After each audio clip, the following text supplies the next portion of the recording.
There are funerals held to send the dead away. But there are also funerals that are wrong from the very beginning. In a small village deep within Thailand's sugar palm forest, people once witnessed something they would never dare speak of again.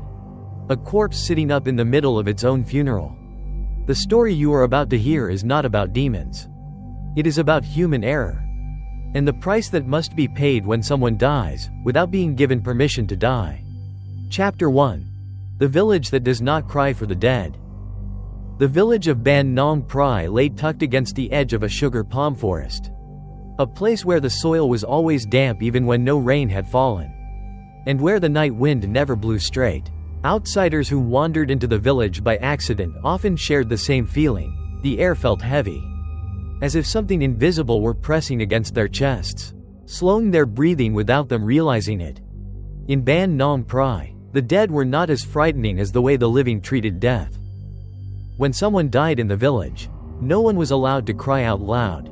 Children were kept indoors. Women covered their mouths if tears welled up. The elderly turned their backs to the corpse. Everyone obeyed a taboo that had existed for so long that no one remembered where it came from. They only knew one thing. If people cried aloud, the soul would not be able to leave.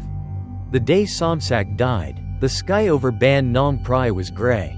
Like cold ash. It did not rain, yet the ground was strangely wet, leaving dark footprints wherever people walked, as though the earth itself were sweating. Somsak was found lying face down beneath an old sugar palm tree. His face pressed into the soil. His hands curled inward as if he had tried to grasp something at the last moment. His eyes were wide open. His mouth was full of dirt.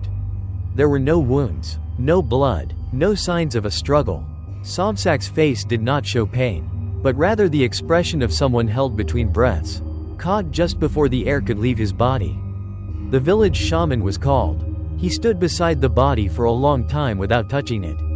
Only looking. At last, he slowly shook his head and spoke in a voice so soft it seemed meant not to disturb the air itself. His soul has not left. No one asked anything more. Somsak's family hurried to obtain a death certificate from the district clinic. The doctor glanced at the body for less than a minute before signing the paper, avoiding the dead man's eyes as if he, too, did not wish to face them for long. That afternoon, Somsak's body was brought home. According to the old customs of Ban Nong Prai, the coffin was made from mango wood, unfinished, unpainted, undecorated. The lid was not sealed immediately. People believed that a small opening had to be left, so the dead could take one final breath, so the soul would know the way out. But when they placed Somsak inside, one of the relatives hesitated. His skin was not completely cold. Not warm, but not the lifeless cold they had felt at other funerals. It was like the temperature of someone sleeping deeply in a room without wind. No one spoke of it. Because in this village, there were things that, once spoken aloud, could never be taken back. And no one knew that from that very moment. Somsak had never truly stopped breathing. Chapter 2. A death without a cause. By the next morning, news of Somsak's death had spread through Ban Nong Prai faster than incense smoke. The villagers did not gossip loudly. They simply looked at one another with quiet understanding, as if this death had been expected, even though no one dared to say so aloud. In this place, some deaths did not need a cause. They simply happened. Somsak's body was laid in the center of the house, on an old wooden platform that had once been used for his grandfather's funeral many years earlier. A woven reed mat lay beneath him, strangely damp, though no water had been spilled. The scent of burning incense mixed with the smell of moist earth clinging to the dirt in his mouth, forming a sharp, unpleasant odor that made those nearby turn their faces away. The district doctor returned for a final examination. He put on his gloves and bent down quickly, as though eager to finish a task he did not wish to be involved in. He lifted Somsak's eyelids, shone a light, then let his hand fall away. The heart has stopped. The pupils are dilated. He is dead. Somsak's mother knelt on the floor, clutching the doctor's sleeve with trembling hands, as if she wanted to ask something, but she stopped herself. In Ban Nong Prai, the living did not question death. Only Somsak's sister did not turn away. She stood there, staring at her brother for far too long. far too silently. After everyone else had stepped back, she moved closer. Slowly, she bent down and placed her fingers around Somsak's wrist. His skin was not as cold as she had expected. It was not warm, but neither was it the unmistakable chill of death she had felt at other funerals. It felt like the body of someone who had fallen into a deep sleep. In a room where the air did not move. She pulled her hand away at once. She told no one. That afternoon, they began preparing the coffin. The mango wood was fastened together with wooden pegs, each strike of the mallet producing a dull, hollow sound, like hitting a tree that had not fully dried. As they placed Somsak inside, a relative murmured a short prayer, his hands trembling. Before the lid was set in place, Somsak's sister saw a single bead of sweat slide from his temple down to his ear. Just one. No one else noticed. Her mouth opened to speak, but at that moment, the shaman returned. His sharp eyes met hers briefly, as if he already knew what she had seen. Very slowly, he shook his head. The lid was lowered. No one cried. No one called the dead man's name. And as the final wooden peg was driven in, a very faint sound came from inside the coffin, like someone drawing in a deep breath. No one said they heard it. Or perhaps they did. But no one dared to admit it. Chapter 3. The Dead Man Moves. The first night of the vigil began as the sun sank behind the line of sugar palm trees. In Ban Nong Prai, night did not bring peace. It brought a thick silence, as if every sound had been caught mid-air, not yet allowed to fall.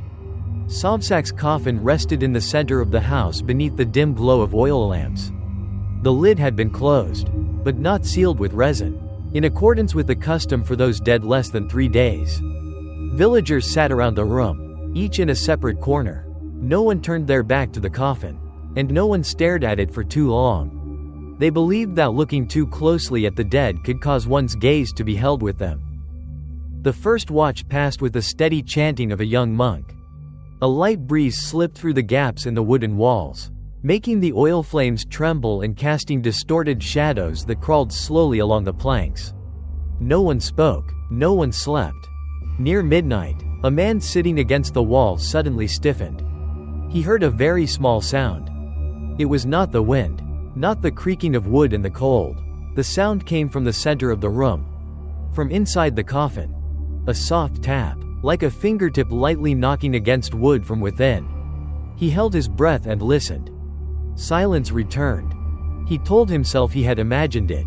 At other funerals, fear often created sounds that were not real. He turned his face toward the floor, forcing himself not to look at the coffin. But moments later, the sound came again. This time, not once, but twice. Tap, tap? Slow, measured, rhythmic, as if someone inside were testing the surface, feeling how thick the wood was. The man wanted to speak, but his throat tightened. He was afraid that if he gave the sound a voice, it would become more real.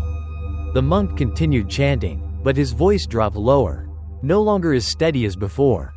Somsak's sister sat in the corner, her hands clenched together. Ever since the coffin had been closed, she had felt as though something inside was moving very slowly, not enough to break free, but enough to change the air in the room. She leaned forward, pressing her ear against her knee. And then she heard it. Not tapping, but breathing. Very faint, broken, like the breath of someone struggling to remain silent. She jerked upright, bumping into the person beside her. All eyes turned toward her at once. Her mouth opened, but no words came out. She only shook her head again and again. That was when the shaman stepped closer to the coffin. He placed his weathered hand flat on the wooden lid and closed his eyes. His hand twitched. He pulled it back immediately, his face draining of color. "Tonight," he said quietly. "No one is allowed to leave." Outside the house, the village dog began to howl, long and drawn out, as if calling to something moving in the darkness. And inside the coffin, whatever lay there, had never been still at all. Chapter 4. The Night Watch. The first night of watching over the body passed without anyone daring to name what they felt. The villagers simply sat there, backs straight, eyes open, as if the slightest relaxation would allow something unseen to slip through the room. The coffin lay motionless in the center of the house. At least, it appeared so from the outside. Fresh wicks were added to the oil lamps, but the light remained weak, barely enough to reveal the rough grain of the wood and the uneven wooden pegs along the lid. The smell of incense no longer felt sacred. It burned sharp and heavy, mixing with the sweat of people who had stayed awake too long, drying their throats and tightening their chests. Toward dawn, the tapping stopped. That absence was what frightened them most. The shaman did not leave the house all night. He sat close to the coffin, hands resting on his knees, murmuring old incantations that no one in the village fully understood anymore. Each time someone shifted or coughed, he opened his eyes at once, as though he were not guarding the dead, but watching the living. On the second night, something changed. Somsak's body still had no stench. In this region, under the heat, a corpse usually began to smell after only one night, but the second day passed, then the third, and inside the house there was no odor of decay, only the smell of damp earth and living sweat. Instead, another scent began to seep from the coffin. Not rot, but the unmistakable smell of human perspiration, salty, heavy, unmistakably real. A relative asked, in a trembling voice, whether the lid should be opened to check. The shaman shook his head immediately. To open it, he said, is to wake it. On the third night, the air was completely still. Yet the wooden doors creaked on their own. The oil lamps went out and then flared back to life without being touched. The village dog howled again, this time not long and steady, but broken, as if someone were choking the sound from its throat. Near midnight, a groan was heard. It was not loud, not clear. It sounded like the voice of someone in pain, struggling to keep the sound trapped in their chest. The noise lasted only a few seconds, but every person sitting there straightened at once. An old woman clapped her hands over her ears. A man instinctively pressed his palms together and bowed toward the coffin. Somsak's sister began to cry, without sound. Tears streamed down her face, soaking her cheeks, but her throat made no noise at all. The shaman stood up. From inside his robe, he took out a red string and tied it around his wrist. He fastened the other end tightly to the leg of the coffin. If it sits up, he said slowly, then this funeral has never truly begun. No one fully understood his words, but everyone felt it. From that moment on, what lay inside the coffin was no longer a body waiting to be buried. It was something else. Something that was waiting to be allowed to rise. Chapter 5. The funeral begins. Somsak's funeral began on the morning of the fourth day, when the sun had just risen above the line of sugar palm trees. Yet its light remained pale, as if filtered through a thin layer of ash. According to the customs of Ban Nong Prai, if a body showed no sign of decay after 3 nights, the funeral had to proceed immediately, whether the soul had departed or not. The villagers gathered early. No one wore bright colors.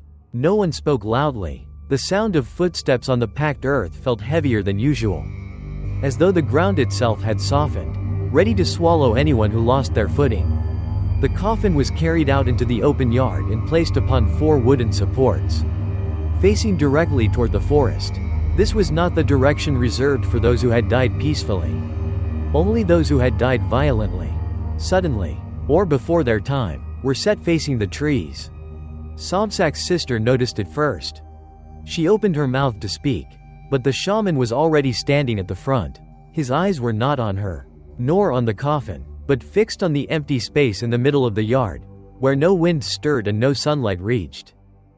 The monk began chanting. His voice was steady, but weak. The familiar verses echoed across the yard, yet they did not carry far.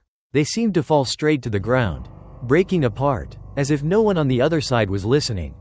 When the second chant ended, a sudden cold wind swept through. Though the day had already grown warm, the incense on the altar burned unevenly, its ashes curling into crooked shapes like unfinished letters. No one dared to adjust them. As the third chant began, the chant meant to guide the soul away, the coffin trembled. Just once, like wood reacting to heat. Someone forced a small laugh and muttered that one of the supports must have sunk into the soil. But the shaman did not smile. He raised his hand, signaling the monk to continue, though sweat had begun to bead along his brow. Before the chanting could finish, a sharp cracking sound rang out. Clear. Final. One of the wooden pegs at the edge of the coffin sprang loose and rolled across the ground, stopping at the feet of Somsak's mother. She did not scream. She did not move. She simply stared at the peg, as though she had known all along that this moment would come. The air in the funeral yard thickened. The smell of fresh earth mixed with the scent of living sweat. No one chanted anymore. No one stepped forward. And then, the coffin lid shifted. Slowly. Very slowly. As if something inside were considering whether it had been given permission to appear. Chapter 6. The corpse sits up. No one in the funeral yard had time to react when the coffin lid shifted again. It did not burst open the way people later told the story to frighten children. Instead, it moved with intention, slowly, as if whatever lay inside was testing how much the living would still allow it to exist. Wood scraped against wood with a dry, unsettling sound. A wave of warm, damp air escaped through the opening, the smell of breath trapped for too long. Then the lid fell aside. There was no explosion. No violent jolt.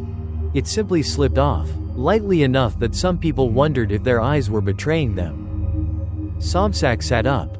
The movement did not resemble a man waking from sleep. It looked more like a body being pulled upright. His neck tilted slightly to one side. His shoulders slumped, his arms hanging loose, as if they were still unfamiliar with the weight they carried. His eyes were open. They did not focus on anyone. The whites filled almost the entire sockets. The pupils drawn tight, as though they had never adjusted to daylight. His mouth opened and closed in shallow, uneven motions, producing a rough sound, not a scream, but the sound of someone trying to remember how to breathe. A few people stumbled backward. One person fell, but no one ran, because they were all held in place by the same thought. If they turned their backs now, they would never return. Somsak lowered one foot to the ground, then the other. His feet planted firmly, like someone who had stood many times before, simply waiting for the right moment. There was no swaying, no weakness, only the heaviness of something that did not belong on the earth anymore. He lifted his head. His gaze passed over every face without stopping. There was no anger in it, no accusation, only emptiness, as though he were searching for something that no longer existed here. At last, his lips moved. The words came out softly, yet clearly, as if they did not pass through his throat at all, but slid directly into each person's ears. I was not given permission to die. The monk dropped his prayer beads. The shaman stepped back, his hands trembling so badly he could no longer hold the red string tied around his wrist. Somsak's mother collapsed to her knees. She did not cry. She did not call her son's name. She only shook her head again and again, as if denying something she had always known. Somsak turned away. He did not move toward his family. He did not look back at the coffin. He walked straight toward the sugar palm forest, the direction reserved for those who had died unjustly. Those who were said to never truly leave. No one tried to stop him. No one dared to call his name. And as his figure disappeared among the tall, dark trunks, everyone felt the same cold realization settle into their chests. The funeral had not ended. But the dead had already walked away. Chapter 7. Not a man anymore. After Somsak disappeared into the sugar palm forest, no one in Ban Nong Pride dared to speak his name for 3 full days. The villagers believed that calling the name of someone who had died before their funeral was complete would give the spirit a path to return, even if it no longer remembered who it had been. But silence did not drive away the feeling that Somsak was still very near. On the first night after the interrupted funeral, strange footprints began to appear throughout the village. They did not lead anywhere, nor did they come from any visible direction. They were simply pressed deep into the damp soil, longer than an ordinary human foot.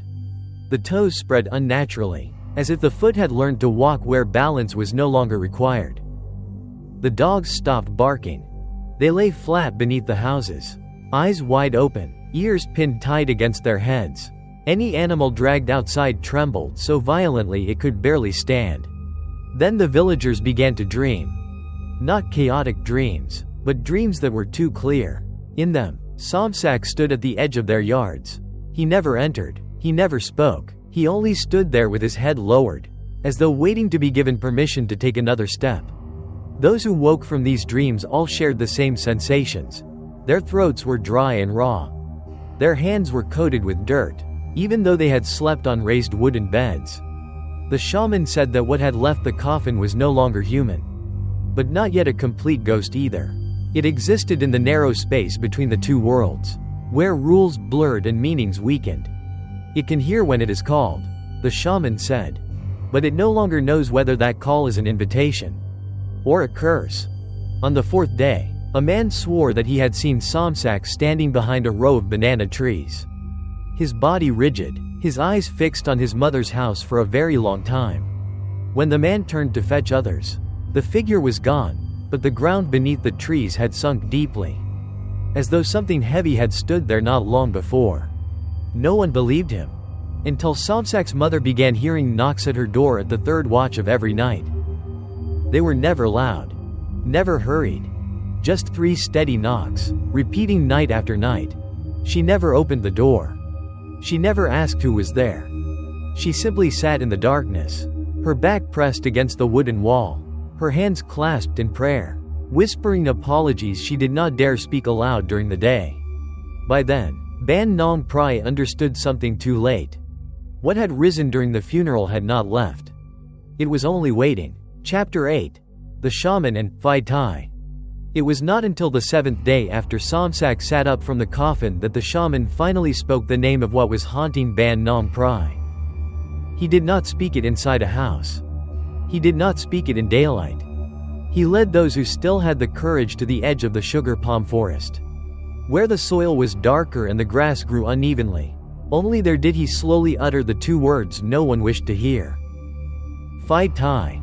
In the old Thai tongue, Tai did not simply mean death.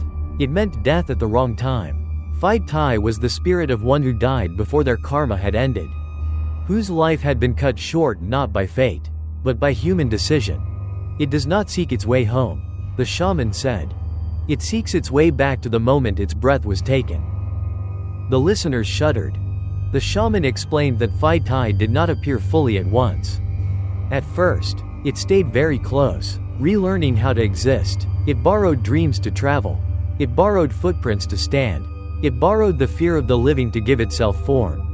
When Phi Tai became heavy enough, it would begin to reclaim what belonged to it. Not the lives of strangers, but the lives of those who had been present when it died. Someone asked whether there was a way to end it.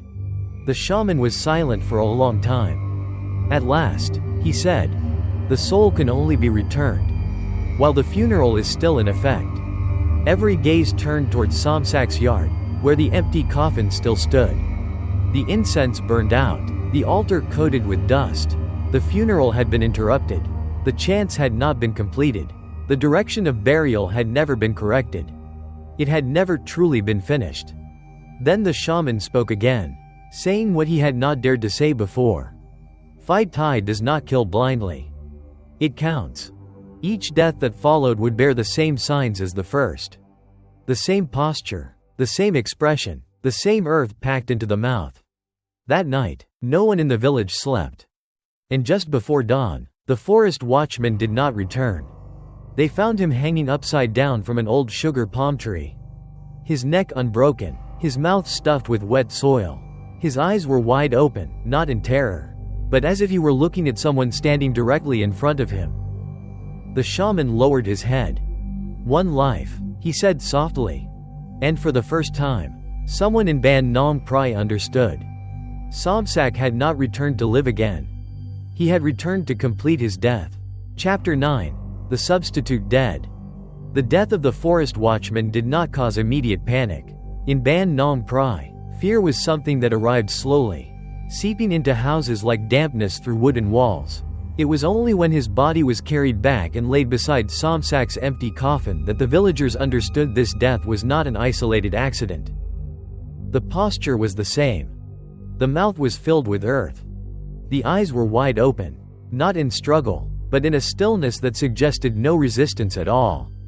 The shaman ordered that the body not be washed, not clothed, not surrounded by loud chanting. He warned them that Phi Tai hated disturbance. and that every incorrect ritual would cause it to remember another name. The villagers began avoiding one another. Anyone who had been present on the day Somsak was declared dead felt themselves drawn into the same invisible circle. No one knew the order. No one knew when it would happen. But everyone sensed that Phi Tai was choosing, slowly and carefully. When night fell, knocking sounds began to appear at different houses. Never loud. Never urgent. Only 3 steady knocks, just enough for those inside to hear them and know they had been seen. The second person to die was a young man from the village. He had told others that he heard his mother calling from the yard late at night. The voice sounded exactly right, very close. When he opened the door, no one was there, only footprints pressed deep into the soil, leading straight toward the sugar palm forest. The next morning, they found him kneeling beneath a tree, his hands pressed together in prayer, his mouth filled with earth. His throat showed no signs of strangulation or broken bones. The shaman studied the body for a long time before speaking. "It does not kill with its hands," he said.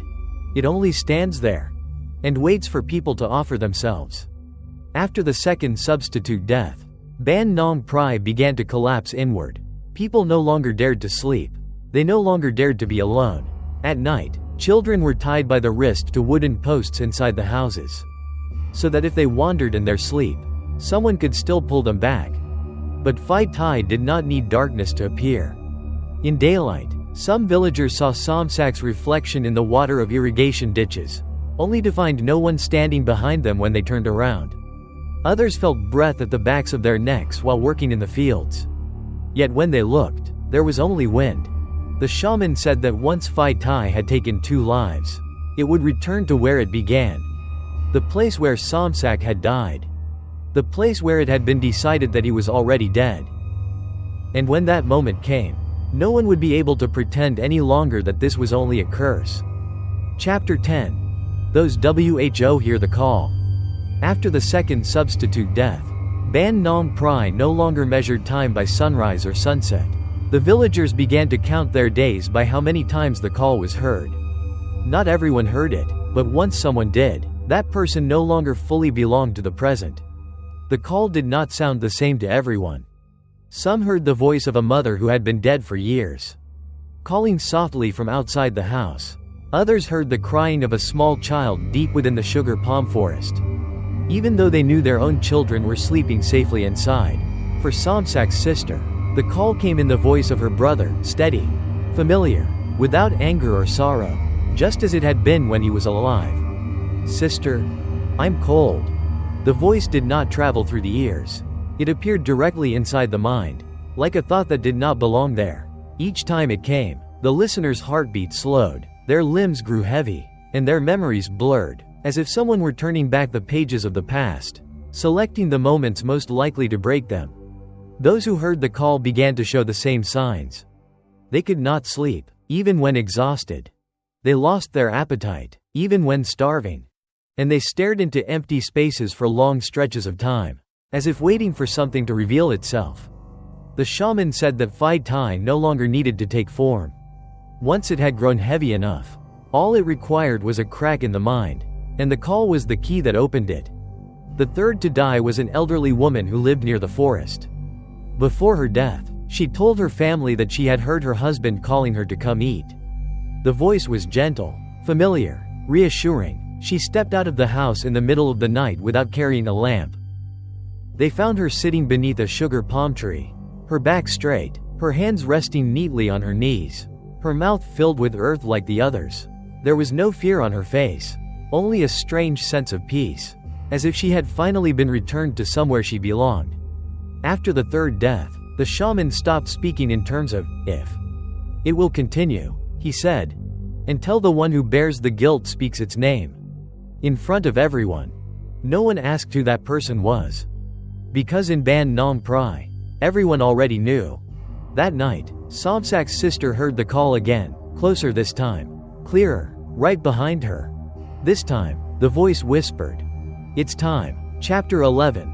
The Buried Secret. The truth did not surface with screams or tears. In Ban Nong Prai, it rose like the smell of damp soil, slow, persistent, Impossible to drive away no matter how tightly every door was shut. After the third death, the shaman demanded that everyone who had been present on the day Somsak died gather together. Not at his house, but at the empty clearing beyond the sugar palm forest. A place once used to bury those who had died under unnatural circumstances.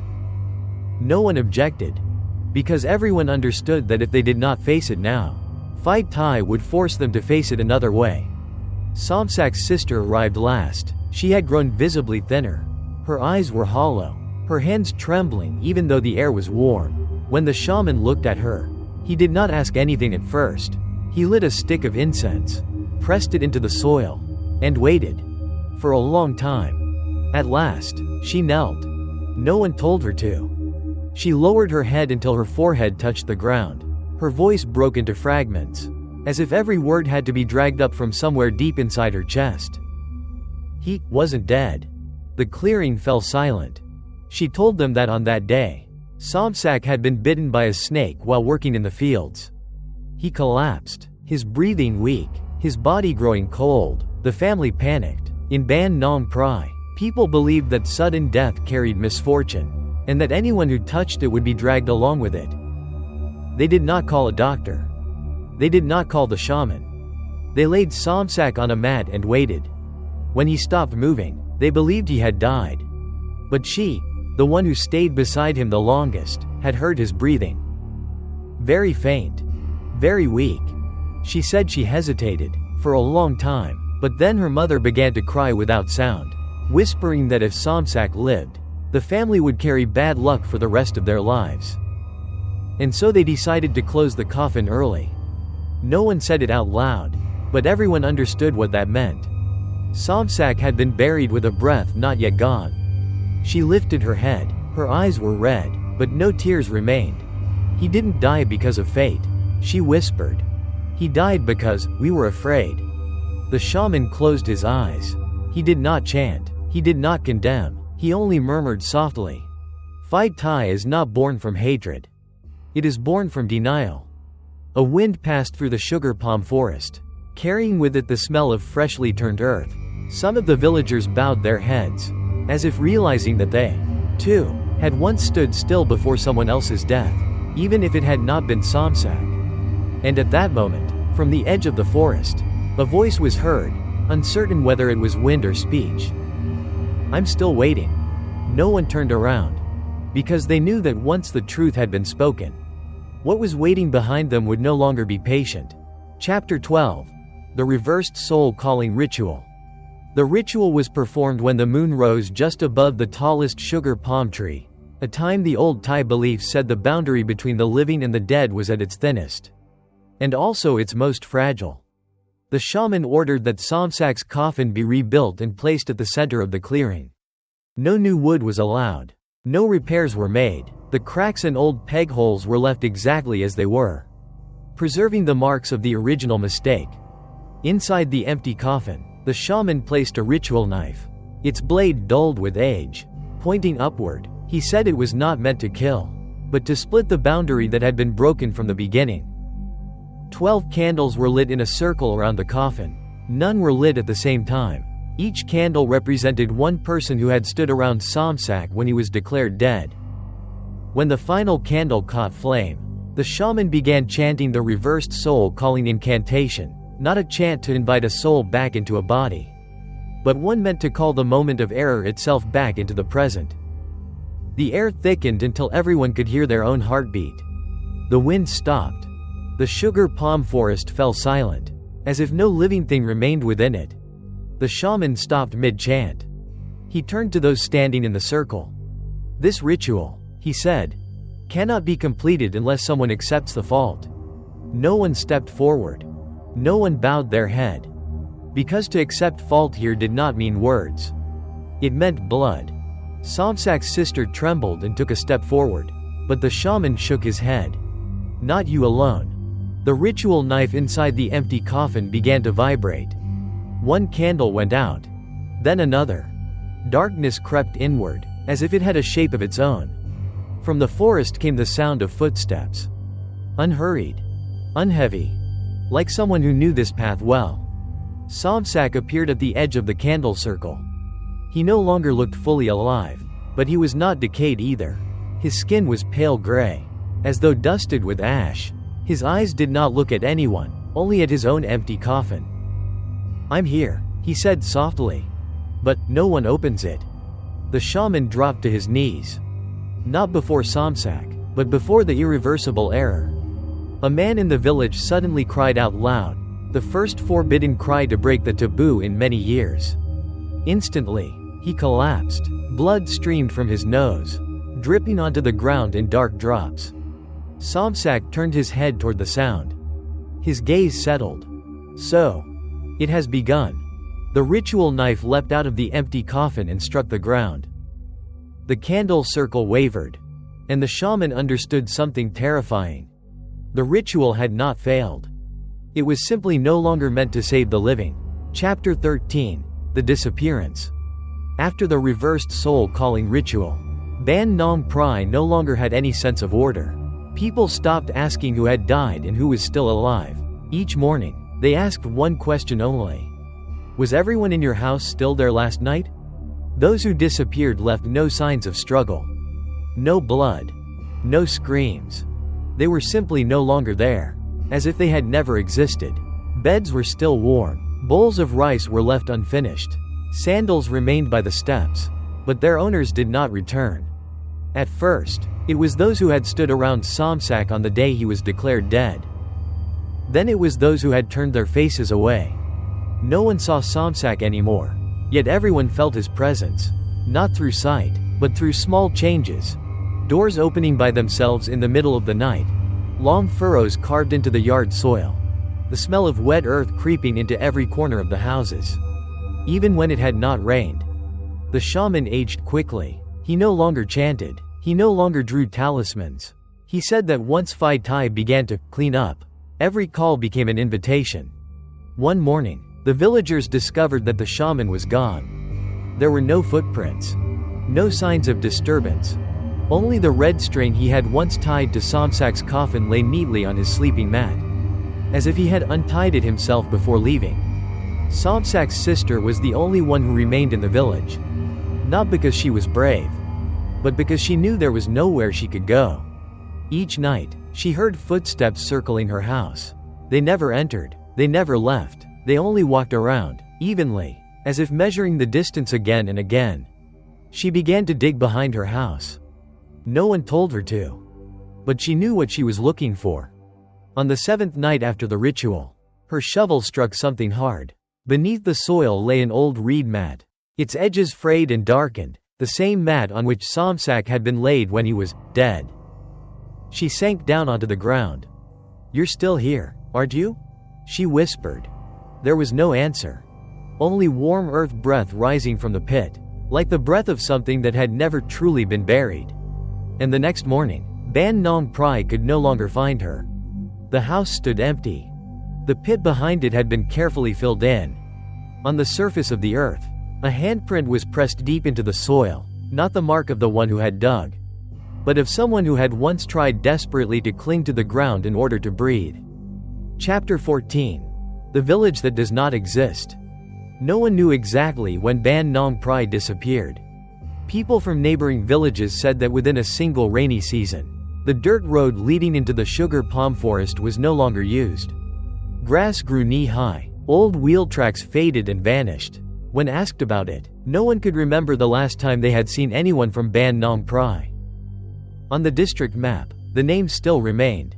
But on the ground, nothing led to it. Those who traveled through the forest said that sometimes, at dusk, they glimpsed the outlines of rooftops between the trees and heard faint chanting drifting through the air, repeating a fragment of a prayer that never reached its end. When they tried to follow the sound, the forest thickened, the path disappeared, and when they turned back, all traces were gone. No one dared stay long. Some claimed they found a dust-covered altar, incense already placed but never lit. Others said they saw an old coffin lying on its side beneath a sugar palm tree, empty, with only a severed red string left inside. These things never appeared together. They surfaced separately, like fragments of memory someone had deliberately scattered, not enough to form a complete story. The district clinic still kept Somsak's death certificate. The date of death was written clearly, but in the line marked place of residence, the words Ban Nong Prai had been crossed out and rewritten so many times that the ink blurred into illegibility. A land surveyor once attempted to locate the village. After returning from the forest, he requested a transfer. He offered no explanation. He left behind only a notebook containing a single, shaky line. There. The funeral never ended. By the following dry season, the sugar palm forest had grown unnaturally dense. New trees stood in straight rows, evenly spaced, as if planted atop old foundations. The soil beneath them was softer than elsewhere, as though people had once lain there for a very long time. Ban Nong Prai was not destroyed. It was simply covered over. And for those who believed that everything eventually passed, the sugar palm forest remained silent, standing like an unmarked grave for an entire village. Chapter 15. The Keeper of the Funeral. Many years after Ban Nong Prai disappeared from the map, people began to speak of a keeper of the funeral. No one knew who that person was. No one dared claim they had seen the face clearly. They only knew that on full moon nights, or on days when someone nearby died an unnatural death, the sugar palm forest would fill with the faint sound of chanting, steady, unbroken, never missing a beat. It was not a sound meant for the living, but for a funeral that had never been completed. Forest travelers said they had seen a figure seated beside an old altar. Back straight, head bowed low, hands resting neatly on the knees. Before that figure lay a mango wood coffin, nearly rotted through, yet the lid remained slightly ajar, as if waiting for someone to return. Some swore they saw a hand resting on the inside of the coffin lid. It did not push. It did not knock. It only stayed there, patient. A young monk once attempted to enter the forest to cleanse the place. He returned 3 days later, gaunt, his eyes sunken. When asked what he had seen, he spoke only one sentence. There are deaths that, if not sent off properly, will choose someone to remain behind and continue the sending. People believed that the keeper of the funeral was the last person who had remained in Ban Nong Prai. Not as punishment, but by acceptance. Accepting to stand between life and death. Accepting to keep the unfinished funeral from spreading beyond the sugar palm forest. From calling new names. But others said differently. They said the keeper of the funeral was not a single person. It was anyone who wandered into the forest, heard the chanting, and stayed too long. When morning came, those people were often found at the forest's edge, unable to remember where they had been, carrying the smell of damp earth on their hands and a heaviness in their chests, as if they had taken on part of the funeral for someone else. The coffin in the forest was never buried. The incense never burned out. And somewhere among the tall, straight sugar palms, Somsak had never lain down. He did not rise again. He only waited. Because there are funerals that, once begun in error, never truly end. From that day on, the village no longer existed on any map. Yet those who pass through the forest still say that, on moonlit nights, they hear chanting drifting among the sugar palms, steady, unending. Perhaps that funeral was never completed. Perhaps someone is still waiting to be sent off the right way. And if one day you hear a very soft knocking during a funeral, remember this. Never open the coffin. Like and subscribe to Whispering Dark Tales for more chilling ghost stories.